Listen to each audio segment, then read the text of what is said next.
Good morning, ladies and gentlemen. It is our privilege and honor to have all of you here today attending our workshop at SIU with a desire to share modern teaching methods of the world to teachers. Saigon International University holds this seminar on approach to modern teaching methodology. The seminar is conducted by the leading experts in the educational field, Dr. Chi Hyung-Win and public speaker David Kay. The Saigon International University is pleased to invite English teachers to our workshop. From international expert sharings, the teachers have the opportunity to approach modern teaching methods and deep understanding of how to design lessons scientifically and more effectively. The Saigon International University, SIU, is an international university founded in Vietnam to help Vietnamese and foreign students advance their education to a higher quality level. All out-of programs are taught either in English or in Vietnamese based on the standard of the American University curriculum. The SIU degrees are recognized nationally and internationally. The Saigon International University is an educational member of the International Assembly for Collegiate Business Education, IACBE, USA, and the Association to Advance Collegiate Schools of Business, AACSB, USA. And now we would like to inform you about the program itinerary. Starting at 8:30, we will have our opening speech. From 8:45 to 10 o'clock, our seminar will begin. We then will have a short tea break for 20 minutes from 10 to 10:20.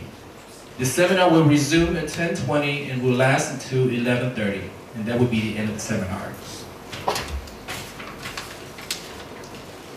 And now, we'd like to present to you our representative of SIU, Ms. Nguyen Thi Hồng Nhung, Executive International Program Manager. And our distinct honor and privilege to present to you Mr. David Kay, our public speaker. He is an educational consultant and regional trainer of education institutions, Macmillan Education, Cambridge. Pearson Regional Teacher Development Manager, Annie Arena, Vietnam Editor-in-Chief, and now is Vietcetera Vietnam Editor-in-Chief. Ladies and gentlemen, once again, please give Mr. K a big round of applause.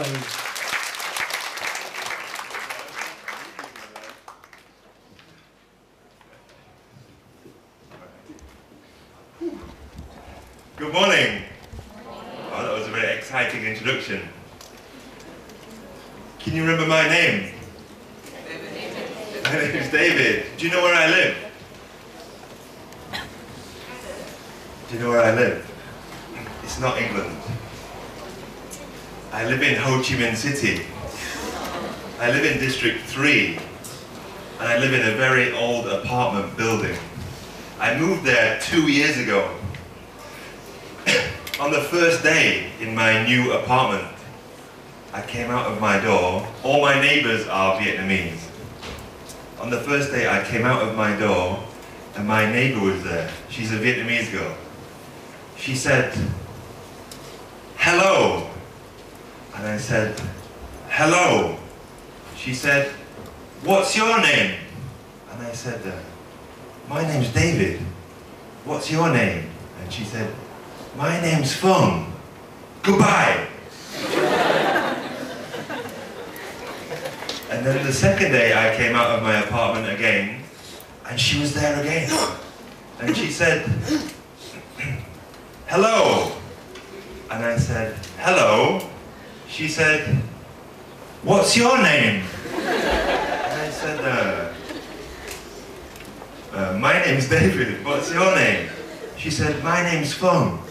Goodbye." And then on the third day, I came out of my, this is a true story, I came out of my apartment again, and she was there again. And she said, hello. And I said, hello. She said, what's your name? And I said, I'm still David. And I think you're still phone. I said, how old are you? And she was very surprised. Oh. And then she was thinking, I could see her brain working. She couldn't answer. And I said, are you 7? Or are you 8? Or are you 9? And she said, I'm 9. Goodbye.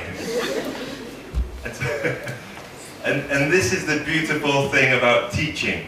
In 3 days, we went from having 1 question to doubling and having 2 questions.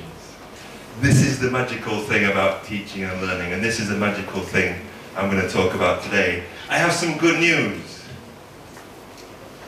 I'm still David. And the topic today is student-centered teaching. Now, to begin, I have some bad news and some good news. Would you like the bad news or the good news? Everyone says bad news, right? Yeah. The bad news is I'm not a very good speaker. I'm not very good at talking. Do you want the good news? Yes. The good news is I'm quite a good teacher. Now, what's the difference between talking and teaching? In some classrooms, nothing. But what should be the difference between talking and teaching? Teachers have to be quiet sometimes. I have a beautiful voice. I can sing, I can talk, I like my voice is so nice. But in a student-centered classroom, I'm quiet and my students are producing language or knowledge. This is fundamental to my talk today. So let's begin with a quote. My quote goes like this: if a child can't something if a child can't something the way we something, maybe we should something the way they something. Now, there's some words missing. Do you know what are the missing words? Don't tell me, because I know. Can you tell your neighbor which are my missing words in my quote? Tell your neighbor.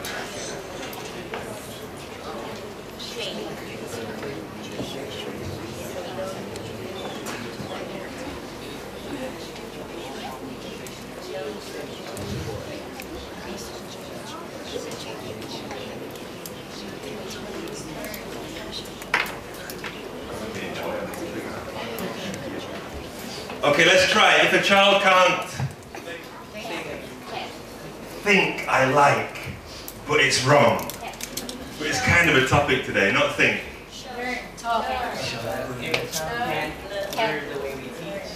If a child can't learn the way we teach,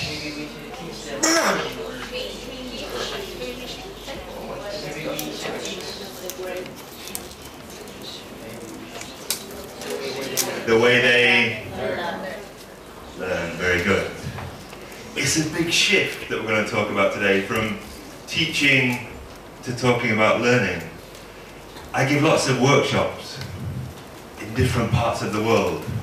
I was in Harbin, working with teachers in Harbin, and I was watching a demo class, and the teacher said to his class, "Today I'm going to teach you da da da da da." And I said, "Oh, that's brilliant, great. But what about learning? What about you help people learn something?" And it's a massive shift, isn't it? Interestingly, this quote is from someone called Ignacio Estrada.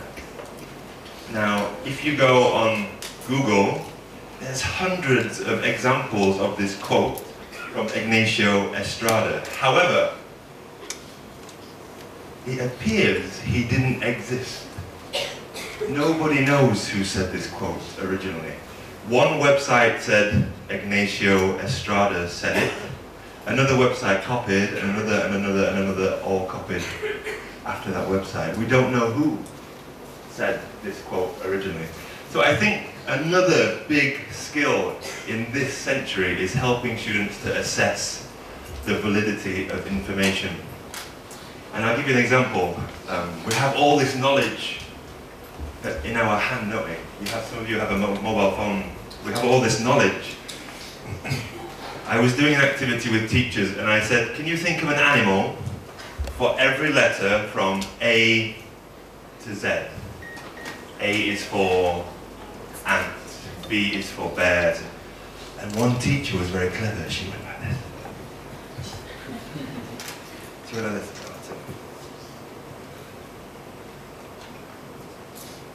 She put her phone in and Googled animals A to Z.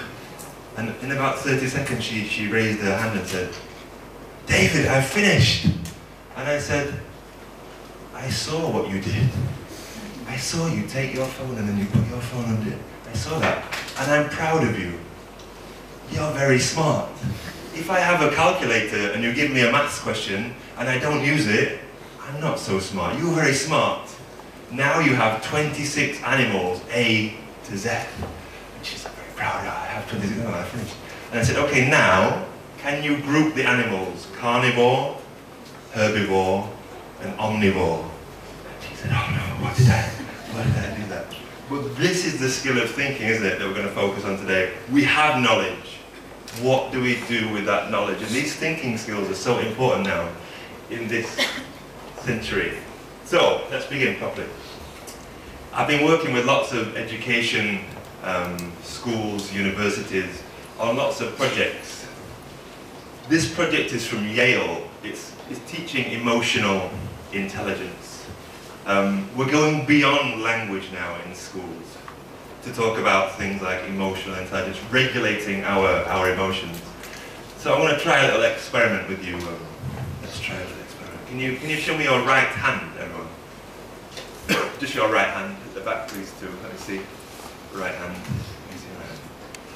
Okay, good. Give me a little wave. I can see it all. Okay, let's try it like this. Can you put your hand like that? So it should be like a smile, like this. Okay, let's do very simple emotions today. I'm happy. Can you repeat after me? I'm happy.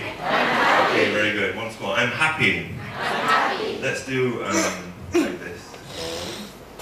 Okay. I'm okay. I'm okay. Okay, very good. Once more from the top. I'm happy.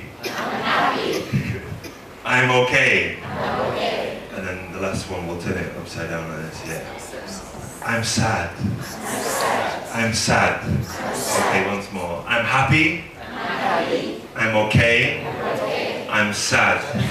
Okay, can you all stand up for me, please? Let's try this.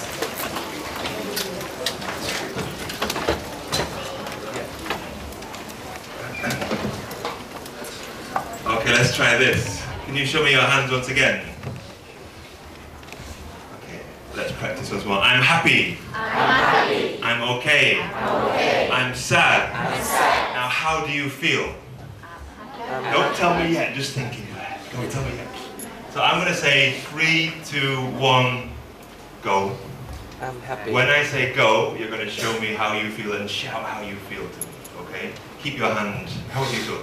Now, if you're happy, I'm happy too. If you're okay, that's okay too. If you're sad, I still love you. It's okay to be sad sometimes. And teaching emotional intelligence, or getting students to talk about their emotions, it's okay to feel however you feel. Are you ready? Can I see your hands first? 3, 2, 1, go. Happy. Now, I'm happy, you're mostly happy. Keep your hand here. I'm going to give you 1 minute. Just turn around to your friends around you and talk about your feeling with them in 1 minute only, starting now.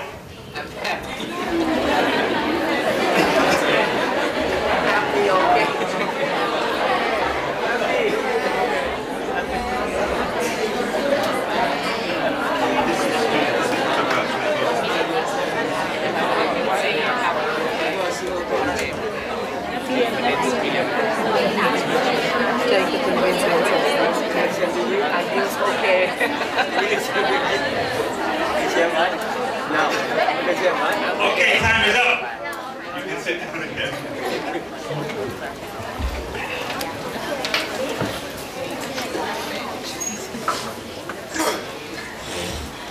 I'm happy most of you are happy.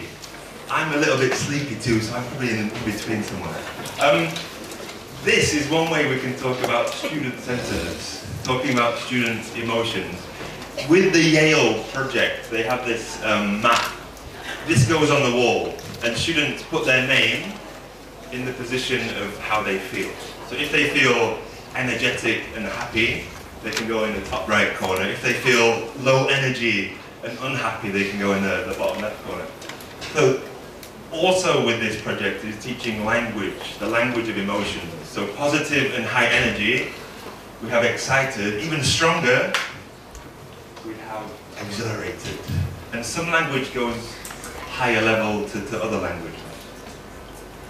Low pleasantness but high energy, we have aggressive, even stronger, enraged. Low energy, low pleasantness, we'd have something like discouraged. Even lower, we'd have despairing. And then pleasant and low energy, something like calm. Stronger, serene. The point we want to get students at for learning in a student-centered classroom is something around the middle, this idea of flow and focus in the center.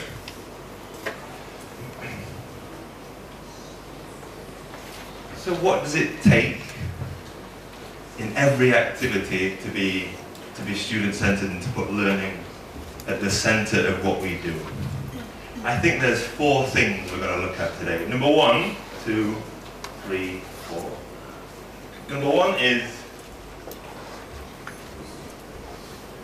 thinking. There's lots of kinds of thinking. Most classrooms focus on remembering and repetition. Going above that, things like comparing, contrasting, evaluating are not only more interesting, but that's where we learn and remember. Number 2, active learning. What is active learning? It can be group work, pair work, but it can be individual too. It can be active physically, but it can also be active mentally. That can be an activity too, and it can be done individually. Number 3, teaching is still very important. We guide the lesson. We know the content. We know the correct answers. We know the direction. We know how to organize things. What's the last one, do you think? What's missing? Practice would come in active learning, right? The last one, I think, in my framework is classroom management. Without a balance of all these things, learning cannot happen. So we're going to try a few activities with this.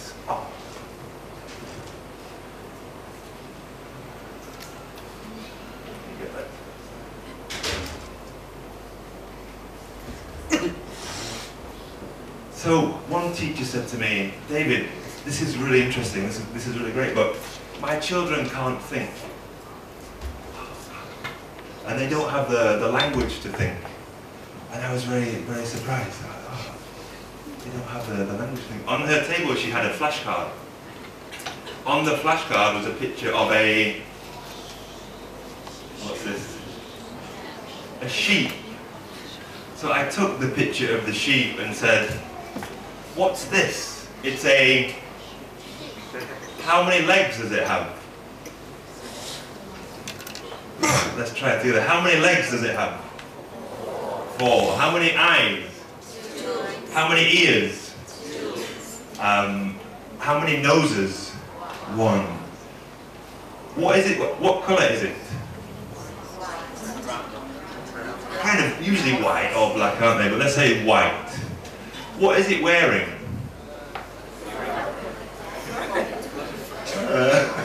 Some of you said fur, some of you said a coat.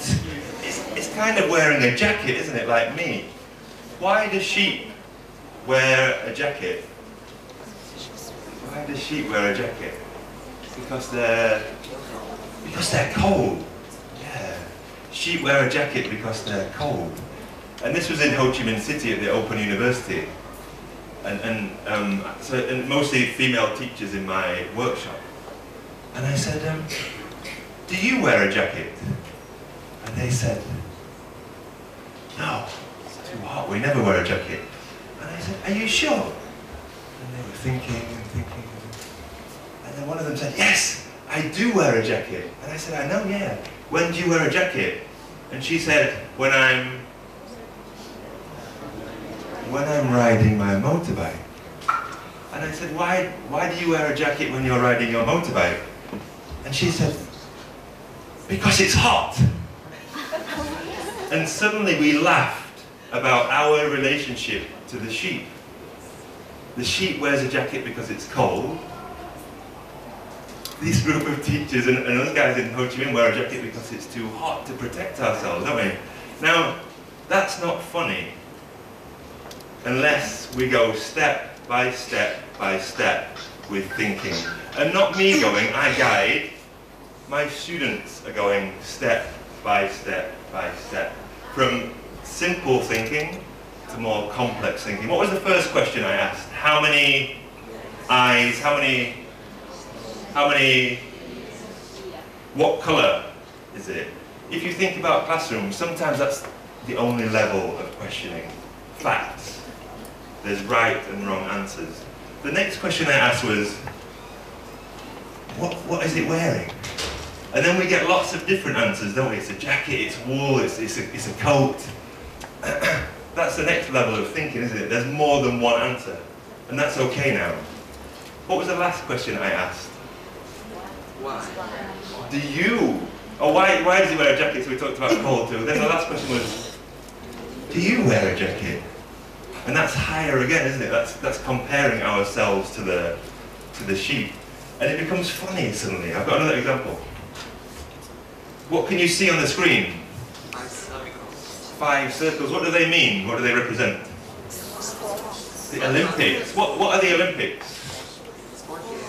It's kind of a sporting event every 4 years, or a series of sporting events around a bigger event, right? Held every 4 years. This is the Olympics. I have a question for you. The next Olympics is where? No, it's fixed. Yeah, which city is the next Olympics? Tokyo. Tokyo is the next Olympics. Which city was the last Olympics? Korea. It was Rio, right? Was it in Brazil? Imagine you can choose the next city for the Olympics, okay? You have a choice of 3. You can choose Hanoi, number 1. Number 2, Da Nang. Ooh. So let's go for the top. You can choose the next city for the Olympics. Number 1, Hanoi. Number 2, Da Nang. Or number 3, Ho Chi Minh City. Now I'm going to give you just 30 seconds very quickly. Can you talk to your neighbour? Which would you choose? 1, 2, or 3?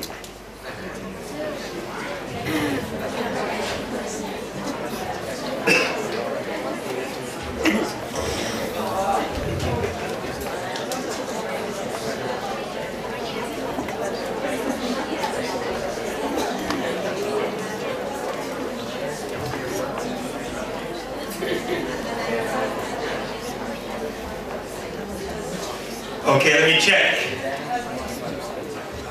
We're going to do like this. If you think Hanoi, you're going to raise your hand and open your hand like this. Okay? If you think Ho Chi Minh City, you're going to raise your hand and close your hand like this. If you think Da Nang, you're going to blink your light like this. Okay? So I'll say 1, 2, 3. And then I'll 3, 2, 1. And you're going to go Hanoi if you think Hanoi, Ho Chi Minh if you think Ho Chi Minh, and Da Nang if you think Da Nang. Are you ready? Yes. Can I see your hands in the air first? 3, 2, 1, go. That's interesting. We have a lot of Da Nangs. Why did you say Da Nang?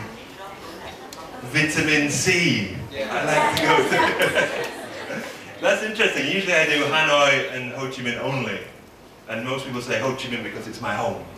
But now we have the beach option. Most of you want a little holiday by the beach to watch the Olympics.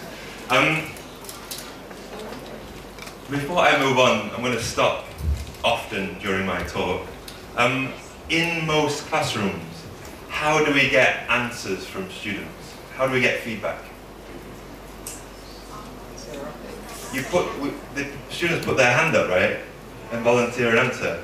And we choose one, and then we move on.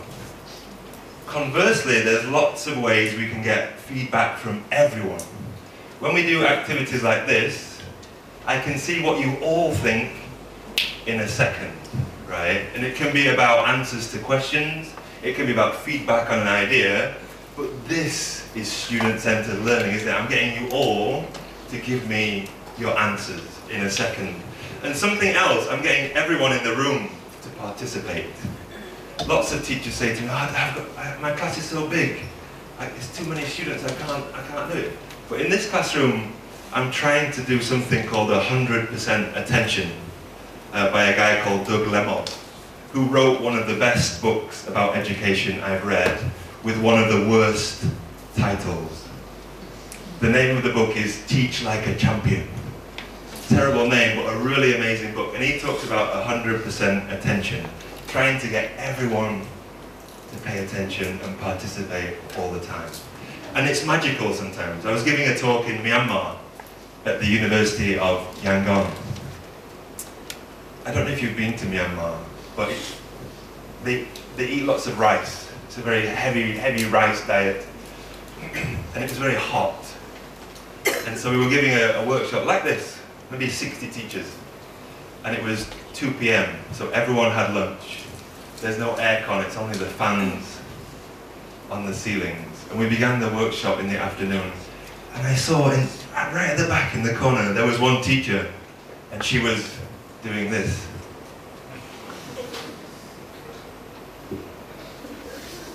I'm falling asleep. And I thought, and I paused for a second, and I thought, what would happen in my school when I was growing up? The teacher would be angry with me. Maybe he would shout. Maybe he'd throw something at me to wake me up. This would happen in my school. And I thought, I don't believe in that. I don't believe in embarrassing her because she's behaving like a normal person. It's hot. She had a big lunch and she's sleepy. What am I angry for? So I said, I don't know. Instead of being angry, I did this. I said, okay guys, we're going to stand up and talk to someone across the room. And her friend elbowed her and said, wake up, wake up. And she woke up and stood up. And then she walked across the room and found a friend and spoke for a few minutes. And then she went back to sit down.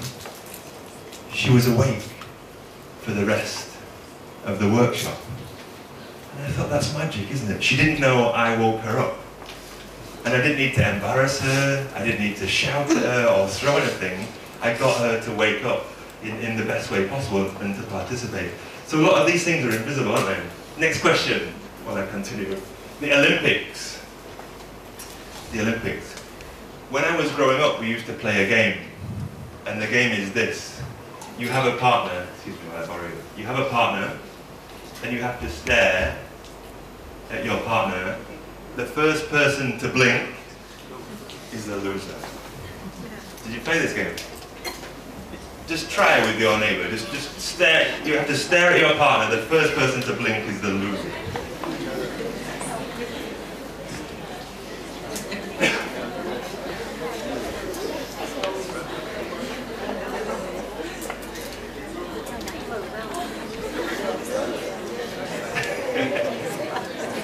Okay, not too much. Not too much. This is called the staring competition. This is called the stare. It seems like everywhere in the world they used to play the staring competition. I think the staring competition should be an Olympic sport. Do you know why?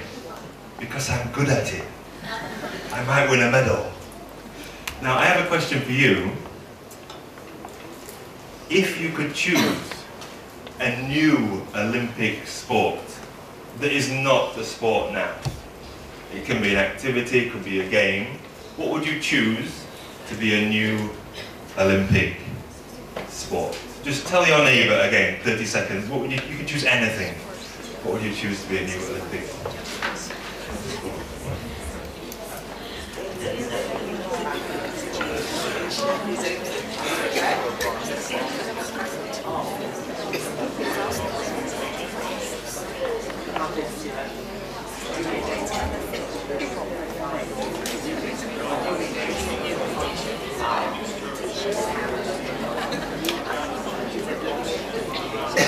Okay, time is up. Now, I get lots of funny ideas for this question. One teacher said to me, I have an idea. Riding a bicycle. She said, riding a bicycle. And she said, as slowly as possible without falling off. Which I thought was pretty good. Another high-tech one with a mobile phone. Another teacher said to me, this Olympic sport, you put your mobile phone in the middle of the table and you can't touch it for as long as possible. That was very future Olympic sports. Now, we did the same again, right, with the Olympics. We talked about what are the Olympics. There's 5 rings representing 5 continents. It's a sporting event every 4 years. It's a sequence of activities like running, and we talked about what it is first. Facts, true or false. And then next, we talked about host cities. We compared and contrasted. We're going upwards in thinking. I'm not going upwards in thinking. I'm helping you to go upwards in thinking. And the last question was creative, right? You had to think of something new. That's even higher in our thinking frameworks. I'm helping you to go upwards. Which question was the funniest to answer? Which question was the funniest? The last one. Which was the most boring? The first one. However, in most classrooms, we only stay on the first level. And your students get bored. And you get angry that they're bored. And this cycle continues. Conversely, thinking is exciting. And thinking is where learning happens. Now, there's a reason that I do this. And there's a framework. There's one called Bloom's that's very famous. This one is much more accessible, I think. It's called the solo taxonomy. So John Biggs said there's levels of thinking, which we just did. The first level is naming, identifying. How many legs? What sports? The next one is describing. Why? Why is it wearing a jacket? Why is it wearing a jacket? And the next one is comparing or contrasting. Do you wear a jacket? We're comparing ourselves to the object. Going deeper in thinking each time. The last one is this creative level. We made our own Olympic sport.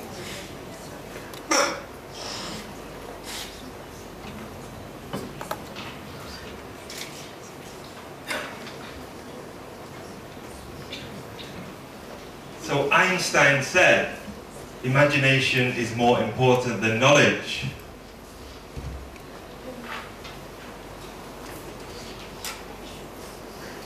I think Einstein was wrong in this case. I know, we can't say Einstein was wrong. Knowledge is the foundation of creativity and higher order thinking. Now, it's a big mistake in lots of classrooms. We ask students, with no preparation, can you give me a new Olympic sport? And you have to do all the pre-thinking on the spot. I have to think what the Olympics are, what the Olympic sports are. So knowledge and checking students have knowledge is the foundation for higher order thinking. We cannot skip those preparatory steps. In another great book called Why Don't Students or Kids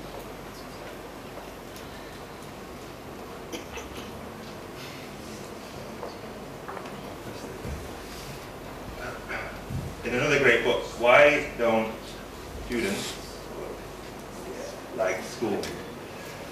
Daniel Williams said, Thinking well requires knowing facts. Knowledge is more important than imagination because knowledge is a prerequisite for imagination.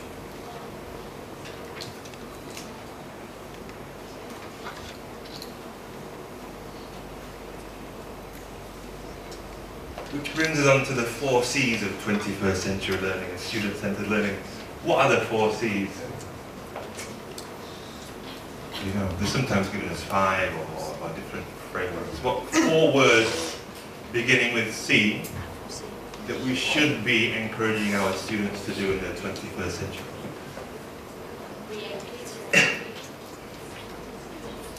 I'll give you the first one.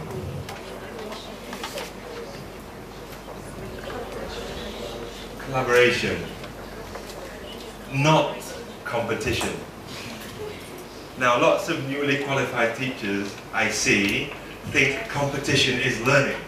We have team A and team B, and you race and do something, and you get a point and you don't get a point, and then you feel sad and you feel happy, and then the next week we do a game again, team A, team B, you win again, you feel really happy, you feel really sad. The next week we do a game again, and you get really angry this time. And then I get upset that you're misbehaving.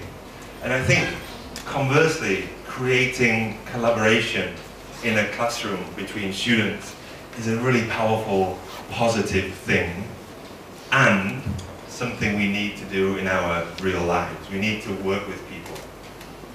Number 2, increasingly through frameworks and through assessment, production of language and knowledge is more and more important, written or spoken. Creativity, we just did an example with the Olympics, is a goal, but with the knowledge that underpins it. The last one, critical thinking, cognitive thinking, all these kinds of thinking.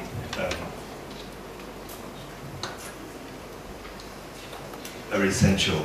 Like I said with the teacher with the 26 animals. So I'm going to do a test. Let's try a test. You need 3 things. You need some paper, you need a pen, and you need your brain. Can you check? Do you have those 3 things now? I'll give you 30 seconds. Pen, paper, and your brain.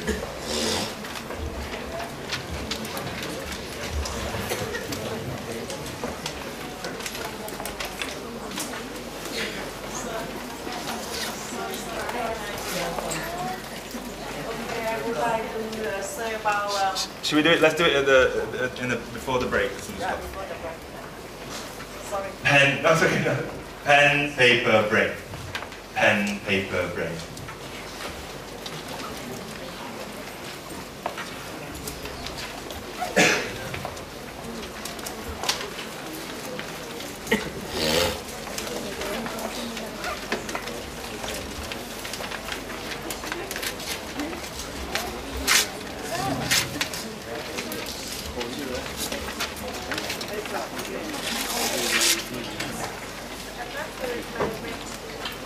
Okay, let me check. Can you show me your pens? Give your pens away. Pens. Let's see, pens. Good. Paper. And the last thing, can you show me your brain? You all have your own. Really. I have a test for you. On your paper, can you write the numbers 1 to 10, going downwards?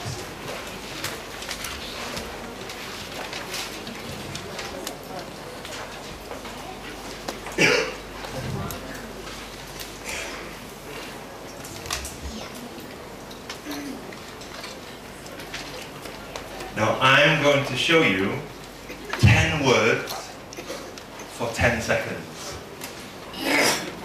When you can see the words, no writing. And no photographs. When you can see the words, no writing and no photographs. When I remove the words, you can write down any you can remember. Okay? So let me see your hands. Pens down, please. I trust you, but I'm just... Okay. Okay, the 10 words, 10 seconds starts now.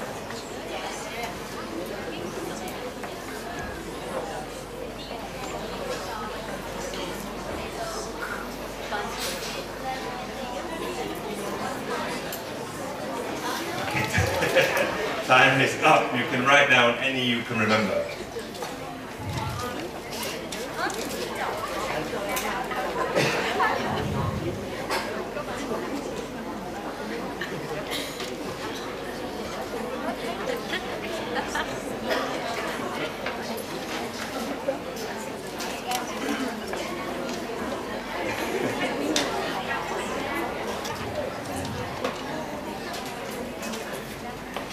Already?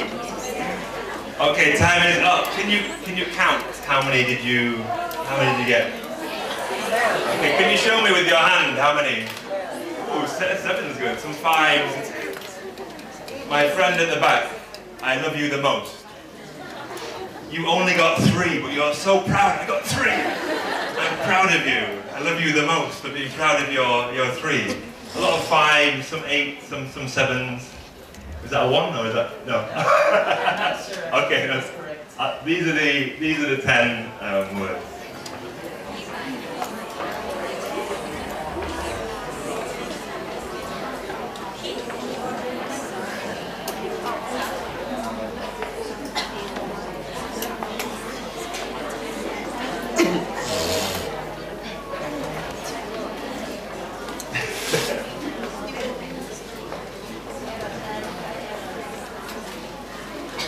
I have some good news.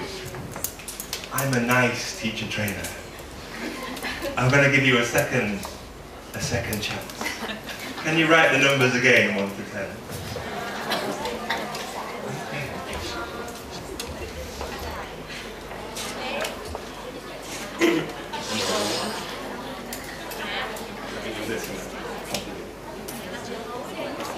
Okay, second chance.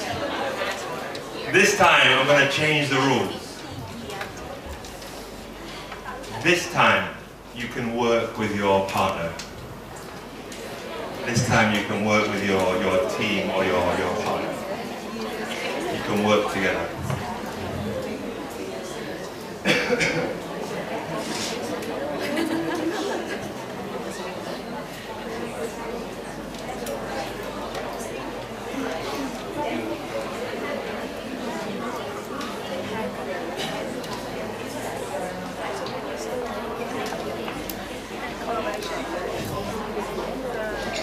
Are you ready? Yes. The same rules. 10 different words. But the same rules. 10 seconds. 10 words. No writing. No photographs. Can I see your hands, please? I trust you. Let's see you. Let's see at the back. Okay. 10 seconds. 10 seconds starts now.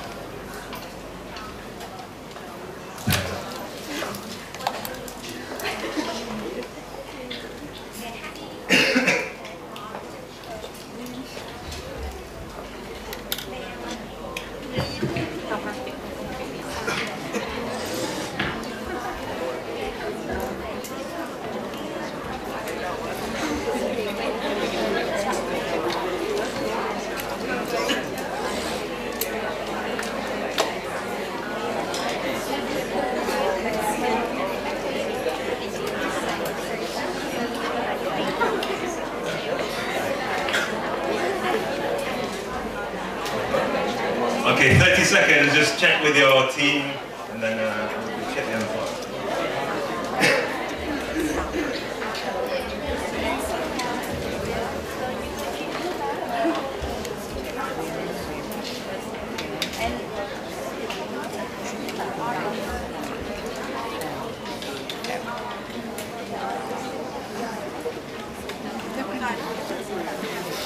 Okay, before I show you the answers, how many do you think you have with your team now? Can you show me again? Just take lots of 10s. 10s. 8. Still good.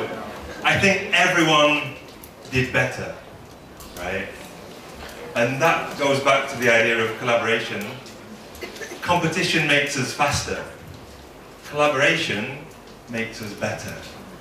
And this is why it's such a fundamental 21st century skill. I'll show you the answers. Look at this.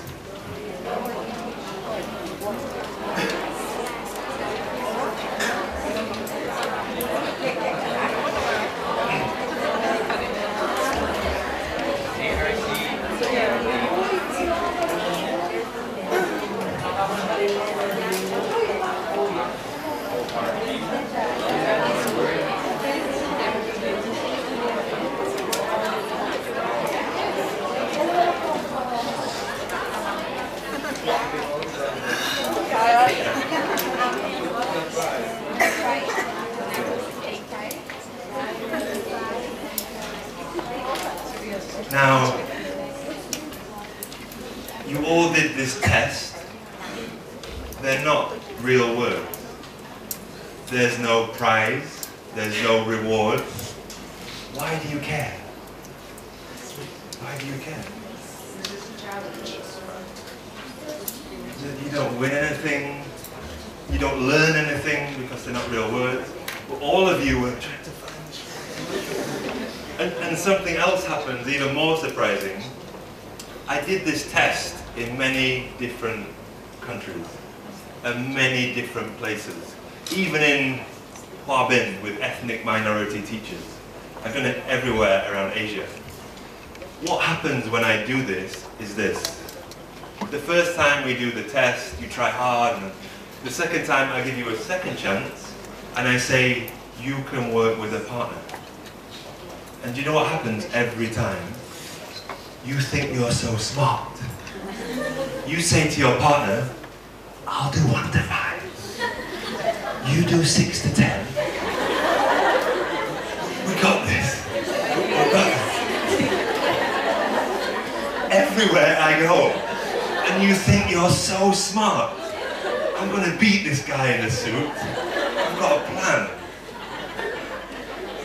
Which is funny but amazing, right? That a minority teacher in Harbin, an international school teacher in Taiwan, a group of teachers in Sri Lanka will all behave exactly the same way at that point, except in Thailand.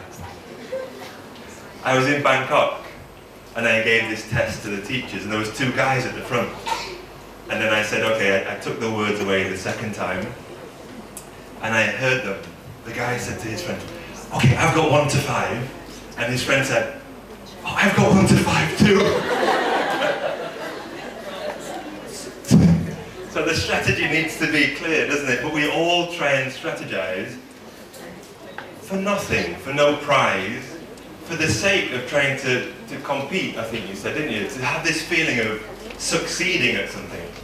And so I think great learning is not forcing anyone to do anything they don't want. There can be a little bit of that sometimes, of course. But this is tapping in to what students actually want to do. They want to feel a sense of companionship and collaboration. They want to feel a sense of challenge, like we're competing but in a positive way, without feeling hurt or feeling... And we don't need rewards always. Rewards are nice, but it's not the driving force, is it? So let me show you this.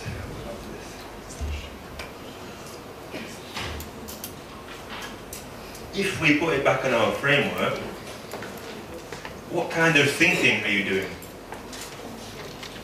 What kind of thinking? Remembering, sequencing, maybe comparing later with your partner, right? Different kinds of thinking. And I moved from one kind, remembering, to then comparing with your neighbour. So moving upwards in a different way this time. Were you active? Were you active? Kind of. Your brain was active. Some of you were trying to see the screen and reaching. There was mental activity, which is active learning. And we went from individual to pair work. What did I do? I prepared the slides, I prepared the instructions, I knew how I was going to move through the activity. And the classroom management, how did I manage? How did I manage the class? You know? If you notice, there were some very clear steps. I said you need pen, paper, brain. And I gave you some time to find them, or to borrow from your friend. It's a small thing. It took 20 seconds, but it's so different to teachers I see who say, okay, let's go. Can you write this down, everyone? And they get into the activity. You don't have any paper. You feel really stressed now because the teacher's saying, oh. So you ask your friend for paper. She doesn't have any paper, but her friend has paper. So 3 people I've lost completely from the activity. When you finally get your paper, I've gone so far ahead, we don't know what's happening anymore. So you ask your friend what's happening. Then I lose him too, and then you've all lost what's happening. And you start talking in Vietnamese, and then I get angry because you're not paying attention. And so, this idea of student-centered learning is allowing people to succeed and getting the conditions for success. And it can be something as simple as being equipped for success. The other thing, and I joked with my friend at the back when he said, I got 3 correct. And I said, I'm proud of you. It's kind of a joke, right? I'm joking. But actually, there's real meaning there that if you don't do well, we still love you. I'm proud that you were proud of your 3. And nobody knows everything. If you're perfect, you don't need to be here. If you know everything, you don't need to be here. Only when you don't know something is where you can learn. So, and showing me that, I'm really building a repertoire and a feeling of, he's not going to embarrass me if I'm wrong, he's not going to make me look silly in front of my friends, I can be wrong and be proud of it. And I think that's crucial to learning.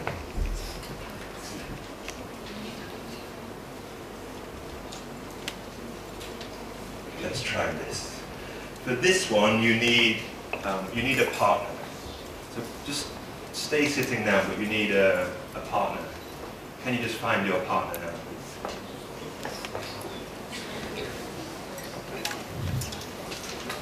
Now, one of you should be A, and one of you should be B.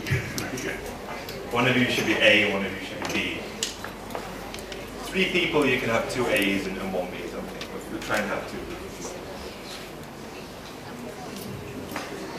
Let me check. Hands up if you're an A. Let's see the A's. Hands up if you're a B. Okay, good. Any C's? No. Anyone in the wrong room? Okay. Let's try this. A's, you're going to keep your eyes open. I'm going to show you a picture. B's, you're going to close your eyes. Are you ready? Yes. B, and I know this trick. I know this trick. I've been a teacher. I know this trick. Both eyes closed, please, not one eye. Okay, B's, close your eyes. A's, keep your eyes open. I'm going to show you a picture. Remember as much as you can about your picture. This one. Remember as much as you can. Picture. B's, both eyes closed.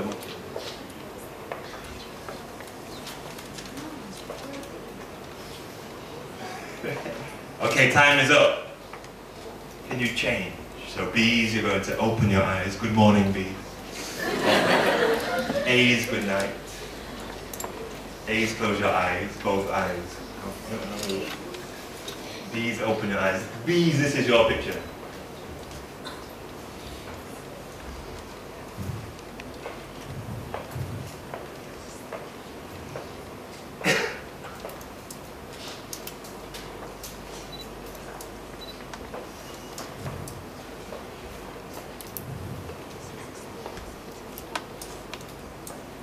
Time is up. You can both open your eyes. Good morning, everyone.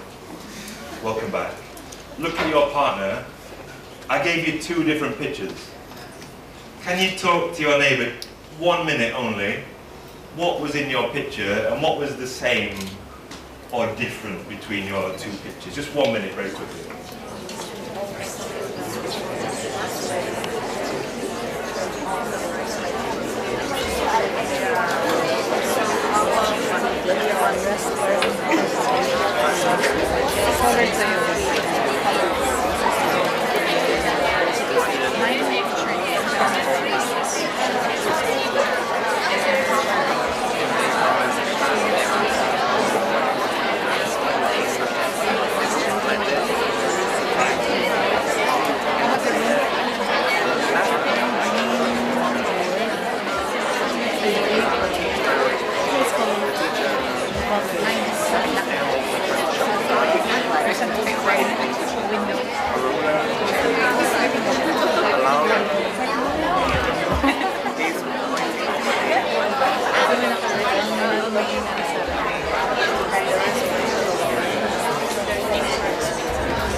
Okay, time's up.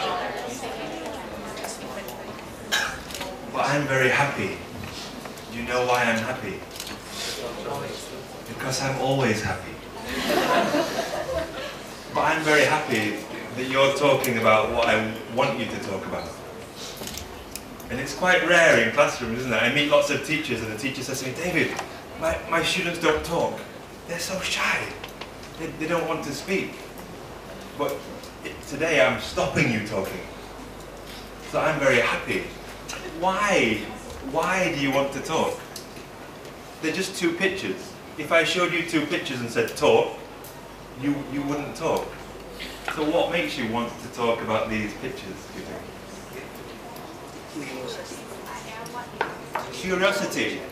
I think that's a good way to put it, isn't it? There's a gap. And creating gaps, a bit like collaboration earlier, creating a gap, we have a human desire to fill the gap. No prize, no reward, we have a desire to fill that gap if the teacher enables us to get to that point, right? We have to have the time, the organization, the understanding of the task to do it. Once we have those things, we just want to fill in these gaps. And manipulating this feeling is really, really strong in a student-centered classroom, isn't it? What was the first picture? What was the first picture? You can shout anything. The first one was, what colour? Black and white, yeah. Where was it? In a classroom. Which country? It's in Vietnam, isn't it? Yeah. Maybe. I actually don't know the year. This is interesting. This is a long time ago, isn't it? Because black and white was a long time ago. It looks like Vietnam, doesn't it? What are the children holding?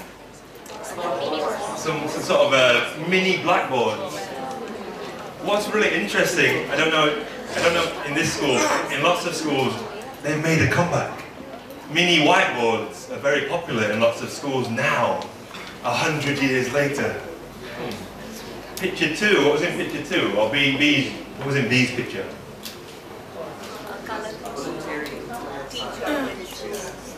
It was coloured. Where was it? In a classroom again. What were the children doing? Got their hands up, haven't they? Yeah. They've got their hands up. Teacher at the front. What can we say about these two pictures? What can we say about these two pictures? Both classrooms. They're both classrooms. They're not very different. They're not very different, but they're almost 100 years apart. And there's this very common saying about education compared to medicine and hospitals. The saying is this, that if you take a doctor or a surgeon from 100 years ago and put him in a modern hospital, he wouldn't know what to do. He wouldn't understand the equipment and the techniques and the strategies. However, if you took a teacher from 100 years ago and put them in a modern classroom, they'd probably be okay. They'd probably be okay. And that's strange that education is quite slow moving, even though we know more and more than ever before about best practice, and that student-centered learning is the best approach. Active learning has been adopted by almost every major learning organization around the world. Cambridge International Exams, everyone has adopted these strategies. We know that, but still we have lecture-based practice and teacher-centered classrooms.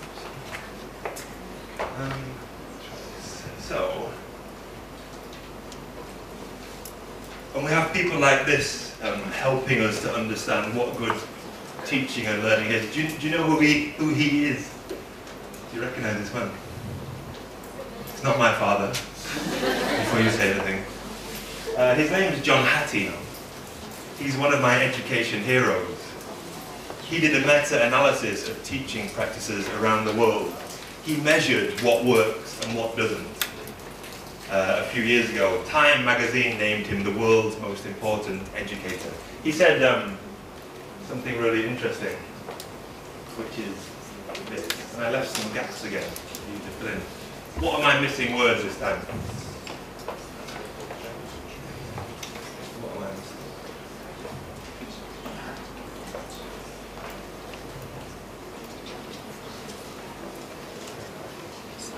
Don't tell me because I know. Can you tell your partner what words am I missing?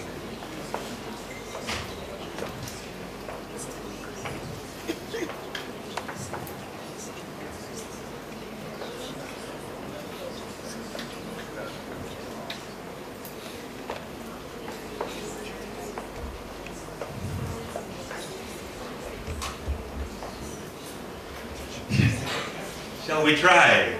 A teacher's job is not to make work Easy.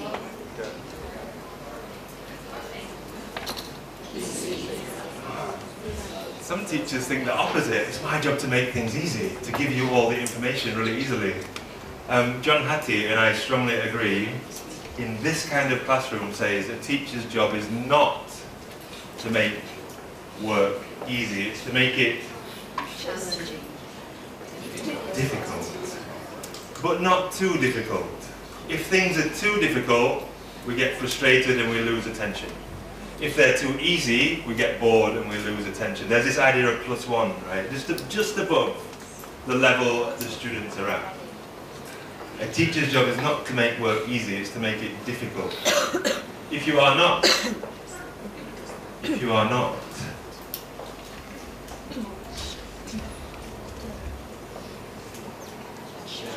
challenged, you do not make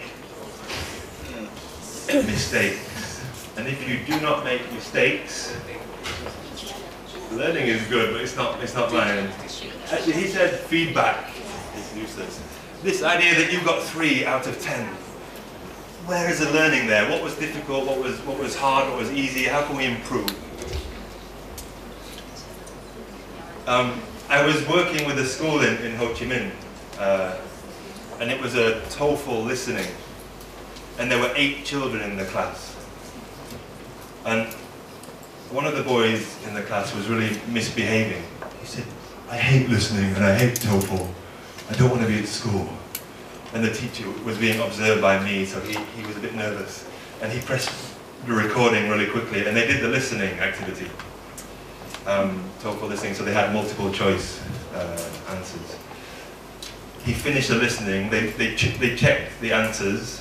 The boy did really badly, and the girl did really well next to me. And then he was even sadder. He was like, "Oh, I really hate this class and I don't like school." And then the teacher panicked again and continued. And I said, "Stop. Just stop a second." And I said to the boy, "How did you do it?" "Oh, how? Nobody ever asked me how before. How did you do it?" And he's like, "Oh, well, I listened and then I just choose it really quick and just pick one." And I'm like, "Oh, that's interesting." And then I said to the girl, "You did really well. How did you do it?" And she was surprised too. Like, "How? Nobody asked me how before. Just what did I get?" And she said, "Well, I listen for keywords, and then I note the keywords at the top here. And then after the time is finished and the recording's finished, I use the keywords to reference the question. Then I carefully choose my answer." Oh, wow, that's interesting. "And you did really well." And so I went back to the boy and said, "Why don't you try doing it like that?" And he's like, "Yeah, I think I might. Yeah, next time." Yeah. And then he got his book and he got really excited. And he's like, "Actually, David, I tried it a few months ago. It was kind of not so successful." And he showed me how he tried to do it. And I said, "Okay, this time why don't we do it like this?" And for the rest of the hour lesson, he was the best behaved student in the class. He went from the worst to the best. Because suddenly, someone wasn't telling him he was wrong and he had a low mark. Someone was saying, "How do you improve? How can you do this differently?" And this is what John Hattie is saying too, isn't it? Feedback on learning can change behavior. It can definitely change a grade, which is massive, isn't it, for students? Are we almost at the break? I probably have one more activity before we take a short break. So let's do it like this. You need 3 things: pen, paper, and your brain. Can you check you have all 3?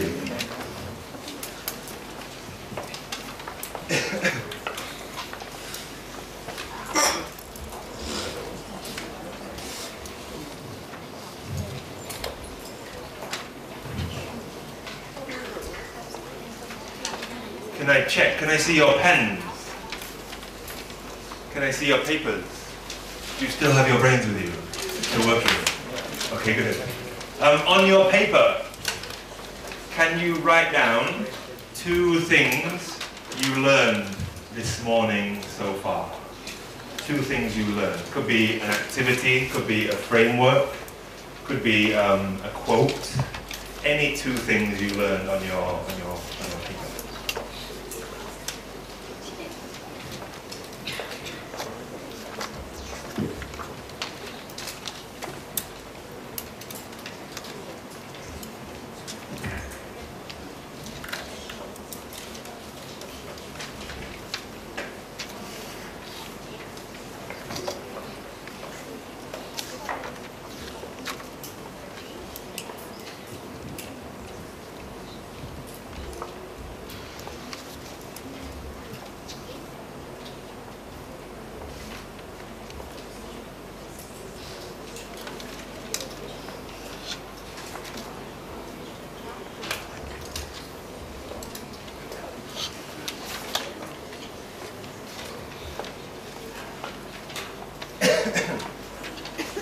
Okay, 10 seconds, just finish.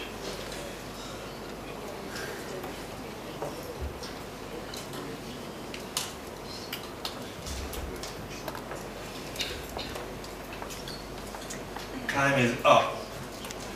We're almost at break time. We're going to do a wrap-up activity. Again, another of my education heroes, Doug Lemov, who wrote one of the worst titled books on education, Teach Like a Champion, has lots of activities to wrap up learning. The beginning and the ending of a lesson are really important for remembering. However, most of the time we put the important information in the middle. So this is one way to wrap up at the end of a lesson. Let's try like this. Can you show me your right hand again? Right hand. We're going to go like this. Show me your thumb. Just your thumb. Okay, thumb is hello. Louder. Hello. Hello. Too loud. No, hello. Hello. And then your first finger is A. A. So once more from the top. Hello. Hello. A. A. B. B. A. A. B. B. Very good. And then your hand is goodbye. So once more. Goodbye. Goodbye. Okay, from the top. Hello. Hello. A. A. B. B. A. B. Goodbye. Goodbye. So we're going to try like this. Could I borrow you to demonstrate? Could you just okay. So nervous. So you need your hand. You're going to use your left hand. I'm going to use my right. So you need a partner. One of you is A. One of you is B. Very good. So you give me your hand. So the thumb is hello. Hello. Hello. Hello. And then turn your hand around. So, hello. And then I'm A. Today I learned there's an amazing university in District 2 with really beautiful lecture theatre. So this is B. So now I am B. Today I learned this is an amazing university, this is Saigon. You have to choose your own. What did you learn from your paper? Yeah, today I learned the 4 C's and I have seen many good faces today. A, I discovered again when I do the test, Everyone, everywhere in Saigon or the mountains always wants to collaborate and win, even when there's no prizes. I'm B. Still B? I'm B, and I learned how funny we can make the learning between the students and how to be a public speaker. And then we can do a high five. Goodbye. Jill, can you give us a partner? Can you stand up with your partner? Decide who is A and who is B, and then do the same. Hello, A, B, and then goodbye, and sit down. I am A. Hello, hello. Đúng rồi. Hello.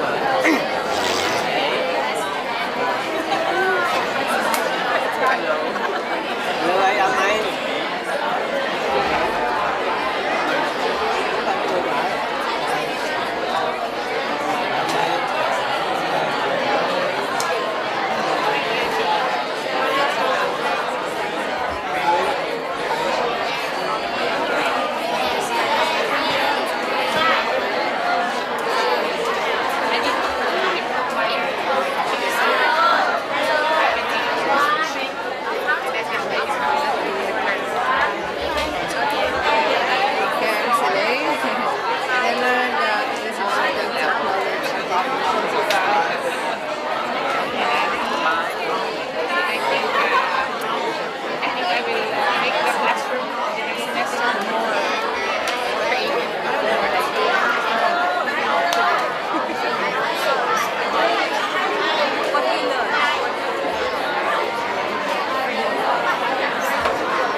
Okay,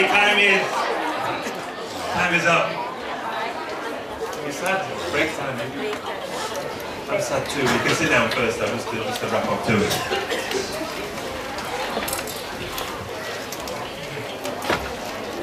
Just to wrap up the first part.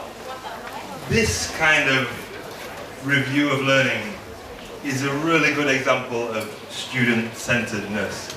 I'm not telling you what you know. And I hear it a lot. I hear teachers say to the class, today you learned how to be oh wow. How can you tell someone what they learned? The only way you can know that anyone learned anything is if they show you that they know. Fundamental to student-centered learning. Don't ever tell people what they know. Ask them to show you. So in this activity, in a smaller class, I'd be going around and listening to see how we did. Behind this is a framework for a lesson, kind of moving towards best practice and an ideal framework. At the beginning of a lesson, review the previous lesson. It's a great time to imprint memory. Next, tell students what they're going to learn.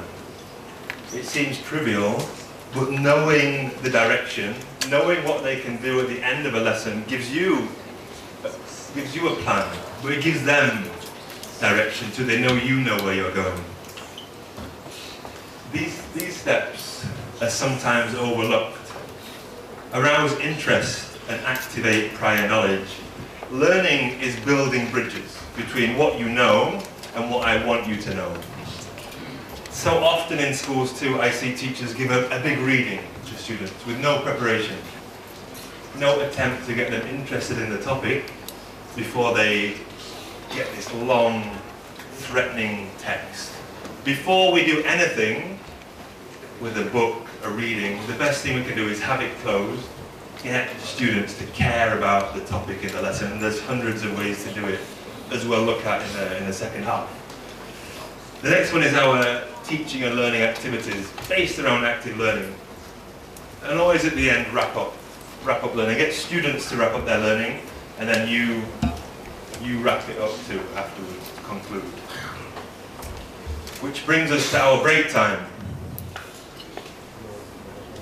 I was going to give you 19 minutes break. I was going to give you 19 minutes.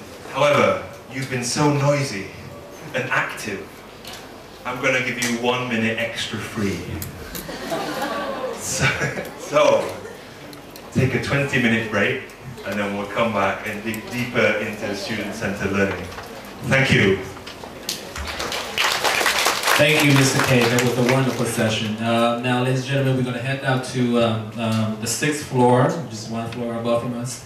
We're going to enjoy our nice tea break for 20 minutes, and we would like everybody to be back before 10:20 so we can start our session and finish up the day. All right? Enjoy.